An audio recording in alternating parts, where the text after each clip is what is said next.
teletomoshabinlar, kuningiz xayrli bo'lsin. Albatta, dunyoda kasblar ko'p. Agar teranroq nazar solsak, ularning har biri hayotimizda muhim ahamiyatga ega. Misol uchun, quruvchilarimiz mana bunday muhtasham binolarni quradi, uylar bunyod etadi. Shifokorlarimiz esa sihat salomatligimizni muhofaza qilib, shirin so'zlari bilan dardimizga darmon bo'lishadi. O'qituvchilarimiz har birimizni savodli qilgani rost. Yana shunday soha vakillari borki, ular qalb me'morlari sifatida ulug'lanadi.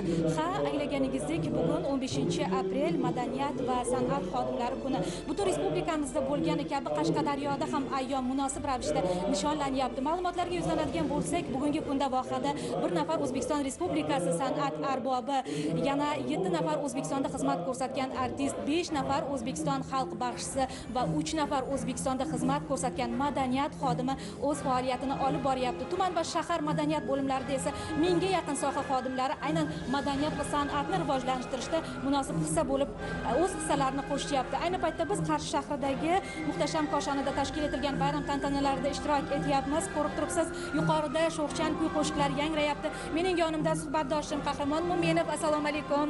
Assalomu alaykum. Shunday shukuhli tadbirda sizni qutlasak arziydi.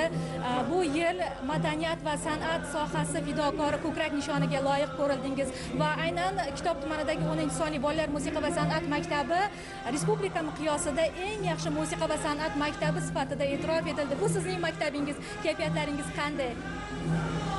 Bugungi bayram shodiyonasi bilan O'zbekistonimizdagi yurtdoshlarimizni, madaniyat va san'at xodimlarini chin qalbimdan muborakbod etaman. Yurtboshimizni madaniyat va san'at xodimlarini alohida e'tirof etib, 15-aprel kunini madaniyat va san'at xodimlari kuni deb e'lon qilishlari bu biz san'atkorlar, biz madaniyat va san'at xodimlarini benihoyat quvontirdi.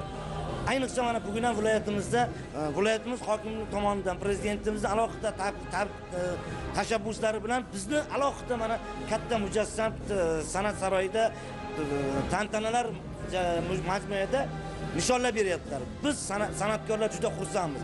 Xudo xolasa kelajakda madaniyatimizni, o'zbek milliy madaniyatimizni butun dunyoga tanitishga harakat qilamiz. 10-musiqa maktab haqida gapiradigan bo'lsak, alohida e'tiroflar etilyapti.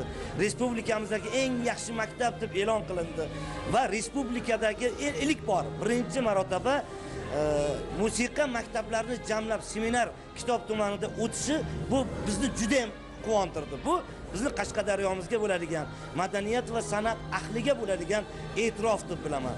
Endi kamtarona xizmatlarimizni qadrlab, madaniyat va san'at ko'krak nishoni bilan taqdirlanishim bu meni yana ham mehnat qilishimga, o'sib keladigan yosh avlodni, iste'dodli yoshlarni butun dunyoga tanitishga, ularga o'zimizdagi bor bilimlarni berishga harakat qilamiz. Bundan biz bag'oyatda xursandmiz. Men shu fursatdan foydalanib yurtboshimizga va madaniyat, san'at ahliga bayram muborak bo'lsin deyman. Alohida tabrigim, alohida minnatdorchiligimiz yurtboshimizga bo'ladi. Rahmat kattakon bildirgan fikrlaringiz uchun. Albatta juda ham xursandchiligingiz cheksiz. Bizdan navbatdagi suhbatdoshimiz bor.